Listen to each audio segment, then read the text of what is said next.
Now, if those folks out on the street that Adriana interviewed are representative, many people blame Obama or even past President George Bush for the country's current problems. And though we have seen a slew of bad news out for Obama, just to give you a handful, his approval ratings are 43%. They used to be 69%. A New York Senate seat historically held by a Democrat went to a Republican for the first time since 1923. Solyndra, the solar panel making plant who got stimulus money, is facing bankruptcy and is now a scandal for the administration. And poverty has hit record highs, we just found out. But my next guest argues this is not about Obama. It's not even about politics. It is about needing a total overhaul of society. And Peter Joseph, filmmaker and founder of the Zeitgeist movement, coming off of his inaugural Zeitgeist Media Festival, he is here to talk about his solutions. Thank you for being here. It's nice to see you. So to start out, Thank you for having me. Absolutely. You argue the solutions to social problems are not politics. What exactly are the solutions called for by the Zeitgeist movement? Well, to understand the solutions, you really have to understand what the problems are. In the broad view, what we're faced with right now is basically the end of a paradigm with respect to our social system. It's not ending because of some bad policy or some political malfeasance or any kind of economic issue. It's ending because it can no longer sustain itself by the natural evolution of human society, the natural evolution of technology, and the inherent mechanisms that define this system, which are slowly growing out of control like a cancer. For example, we have a debt-based currency system. Interest is charged on the money that's loaned. That does not exist outright in the money supply. That, as its very core seed, is really why you see these sovereign debt defaults, corporate debt defaults, personal debt defaults across the world. We have $60 trillion of private and public debt in America alone. You can do the math on how much that is per person. It's only going to grow as well, and this is just the nature of this system. We have an unemployment crisis which is really driven by technology. Technological unemployment has been the major attribute that has moved people from sector to sector. The illusion of most economists is they say, oh, well, technology is actually creating jobs. That's actually a convoluted logic. What happens is, and you can see this, by the way, if you track the Industrial Revolution and all the way to the modern point, you see this very clearly. But what happens is we start off with a certain sector, everyone's employed, technology comes in, displaces human labor, and slowly other sectors emerge, usually on the basis of other technologies. So it's a natural consequence, but it actually isn't a resolution. It actually isn't creating anything. What we're going to end up with is a necessity to have everyone either a lawyer or everyone either working in the entertainment industry, because there's no way you're going to have a manufacturing sector with people actually employed. There's no way you're going to have a service sector with people actually employed, because the cost efficiency that's enabled by technology, it overrides the need for human labor. What happened in Bank of America recently? They just laid off 40,000 people. Do they understand what they're doing? Well, they're actually laying off the... Sorry, go ahead. I just want to get in here to kind of continue the conversation. Sure. Because how do you separate out, I hear what you're saying about technology and about the entertainment industry. I've lived in LA. But I do want to know how you can separate out all of the jobs that we've seen go overseas to countries like China, and all of the people we've seen move into a financial system that people say is overbanked in this country. I mean, there has been a transition in industries and jobs. Oh, well, there absolutely have been. But the question is, when you have 96% of basically the human population, most of the Western, which has the majority of the labor, working in the service sector, which is now being replaced by automated kiosks and many other advanced technological mediums, where is the next sector? I want to point out that I look at this on a global scale. I'm not interested in American unemployment. I'm not interested in any country's specifics, because it's one society, it's one world, it's one economy. The question to be asked is, why are the majority of people, why will the majority of people eventually be unemployed on the planet? And that's because of technology. You can forget about outsourcing and all of that. The only thing to learn from that is that industry and its prime motivation to corporation shareholders is to make sure that they maintain a profit.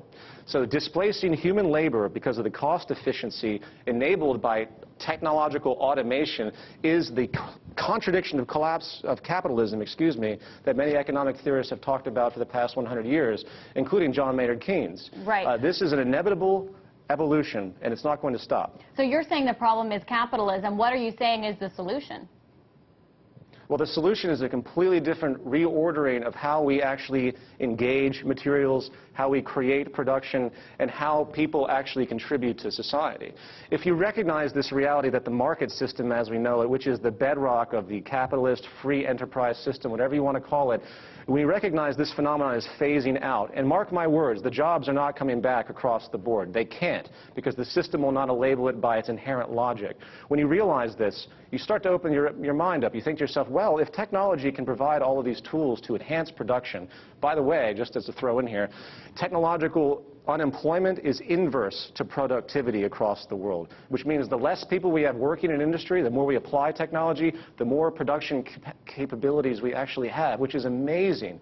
So what this means is that we can use technology, we can free ourselves, create an entirely different social system based on maximizing our efficiency, hence our sustainability through advanced methods of production, and eventually providing for literally the entire human species if we put our mind to it and overcome all the traditionalized barriers that are stopping us because of this traditionalized notion we think is empirical in society.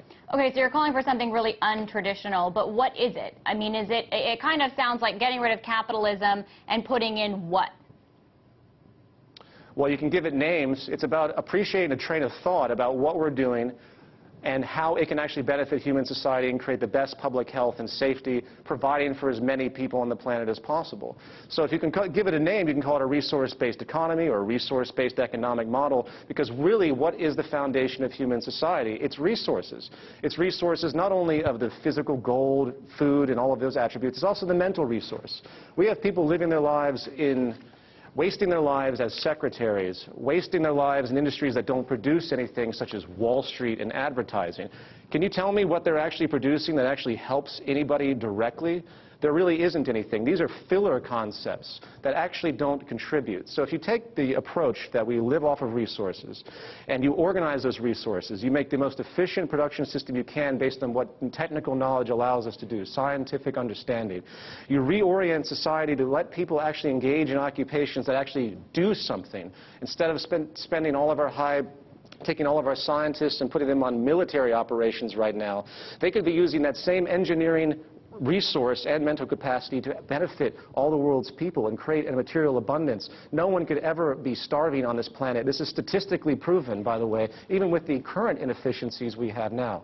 So to summarize, we have a resource-based economic model. It's a ground-up approach to resource management, and we make everything as efficient and productive as possible technically. Okay. No monetary evaluation, no monetary association, because all that does is interfere and cause more problems and limit our possibility. I want to keep this conversation going because I do want to hit on a number of things here. What about government? What does that look like? And well, what about individual freedoms? Well, let's ask yourself a question. What is individual freedom? Is walking into a job that you probably had no control over in the sense of your necessity for income, more or less a private dictatorship that people go into from 9 to 5? Is that freedom? Is freedom what you get money for to go and buy? Is it your freedom to go into a store and pick between 28 different varieties of cereal that you can choose from? What is freedom? Maybe the system that we talk about, if you... Go ahead. The system that we speak of actually will enable a level of freedom for human society never before seen. To answer your question about government, what is government? Government is really a failure of the economic system. What does a government do? They create laws to regulate economic functions, not to mention all the aberrations that come from the lack of economic efficiency that we have, meaning violence, meaning property crimes, which is the majority of it.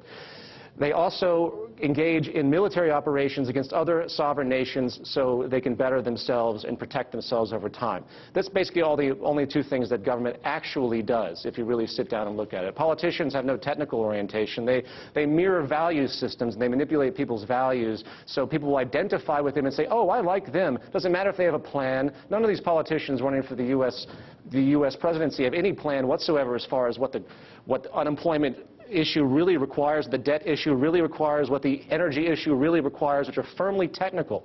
So government in the future will literally be the management of the planet, producing exactly what we can produce with the highest efficiency to benefit the world's people. This is what a true economic model would be. What is economics? It's defined in Greek as the management of a household. The planet is our household. A true economic model is proper, efficient management of this household, not the use of money as a commodity and all the distortion that has emerged from that process. But Peter, it sounds a little bit like this is a utopic vision of society. What is one example you have seen that you believe that this will work because you've seen it happen? Well, first of all, utopia assumes a finality. There's no such thing as a finality. We're just trying to update society to present-day knowledge. Remember, our notions of economics and politics are based on traditional ideas that go back hundreds, if not thousands of years.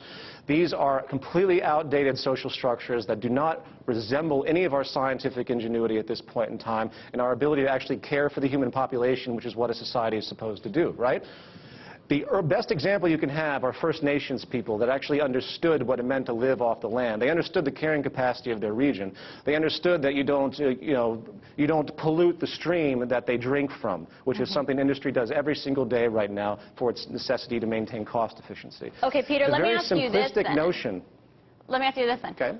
I don't want to go back and work the land. I love what I do. I'm a journalist. I enjoy it a lot. I'm not just going to give that up. So how do you actually make what you're talking about happen?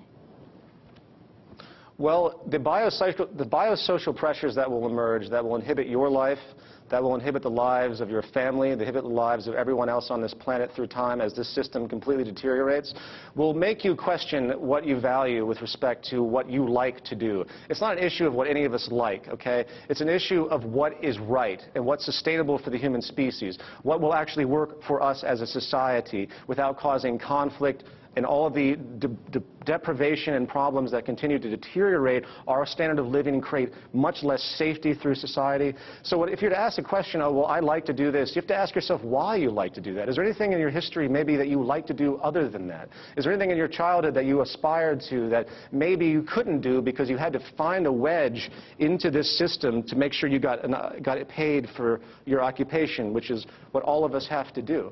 So it's a kind of an open question. So I think when people begin to evaluate what's happening now, they will change their values. They will begin to see, well, maybe I should contribute to society. You're speaking to a person who worked at Wall Street and advertising, two of the most meaningless occupations on the planet. I know very much about values because I used to identify with those types of things. I asked myself, what am I doing? What am I actually doing to contribute to society, this waste of my brain? If everyone actually was on a plane where they could contribute to society, to invent, to engage in a democratic process, to create the world around us, technically, that would be a beautiful state. We would have many Einsteins, many Da Vincis, many powerful minds emerge that are not oppressed by this necessity to come into a monetary system that restricts their possibility. But what incentivizes them if they don't have the ability to gain anything other than the good of, the people? They're gaining much more than they'd ever gain in this system. They're gaining a peace of mind. They're gaining an understanding. They're gaining the resources that they need. They're gaining a community. They're gaining not a competitive, oscillating, defensive posture where you're always out for yourself in this primitive capitalist system that we have today, which, by the way, is a pseudo-social system because it's assumed by the invisible hand that everyone fighting amongst themselves is somehow going to manifest for the greater good, which is provably not the case. So what we have here is a different value orientation where when you contribute to society, it comes back to you. So if I have an amazing invention, I invent it not because I want monetary gain. I know when I invent it, it comes back to me just as it goes to everyone else. And when everybody else invents something or comes up with a new idea, it comes to them and everyone else as well. The social interest must become, self-interest must become social interest if we expect to survive as a species. Peter, otherwise, you're going to see... Peter, it doesn't seem like we would be able to convince a large number of people to do this without conflict. And some would argue, for example, that the Bolshevik Revolution showed rulers of the world at that time what happens if you don't listen to the have-nots, which are who suffers in the capitalist system that you're critical of. Are we at that moment again yet? Well, I wouldn't conflate such issues. First of all, you have to step back and look at the technical orientation. You can't say, oh, this will never happen because of where we are today. That's the wrong train of thought. If everyone thought like that, we wouldn't be anywhere. If you realize the technical orientation of what's possible to meet the needs of the human population, to eliminate war if we simply work together, to share resources, to create almost an infinite amount of energy if we applied our technology correctly, if we actually applied these things from the ground up, realizing the train of thought, there's no argument to what we can do from here. It's simply a matter of getting it done. And in my experience, however, as I engage this movement and I begin to talk to people about this issue, I'm amazed at how fast they realize it. There might be some baggage there, but you're eventually going to hit an exponential increase of people who want a massive social change. Why? Because they have to have it. Their survival depends on it. But what is it going to be in the form of? Some kind of revolution? Well, it depends how you define revolution. The real revolution is a revolution of values, not a violent revolution, not a revolution of overcoming the state. The Zeitgeist movement's work is here to bring in people with a common value set in a global community, which is why we're a global entity, obviously. And from that pressure, from this mere understanding, change will be effected. Now, I could go on other tangents about how civil disobedience and different programs could emerge within the movement, but that's irrelevant at this point.